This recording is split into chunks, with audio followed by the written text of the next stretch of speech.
Jadi nanti kalau sudah jam 10:04 bagi yang bapak-bapak tolong kedipkan mata tanda hajwa. Kadang-kadang kami pegang ini lupa waktu. Tapi untuk bapak-bapak yang ibu-ibu jangan kedipkan mata. Apalagi ibu-ibunya masih utuh. Karena sering kejadian misi di SMA, SMP lupa ngeceknya. Yang begini perempuan, aku bingung.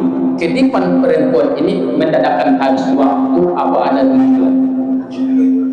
Maka kedipan seorang perempuan bukan membuat badanku gemetar, tapi membuat hatiku berdebar.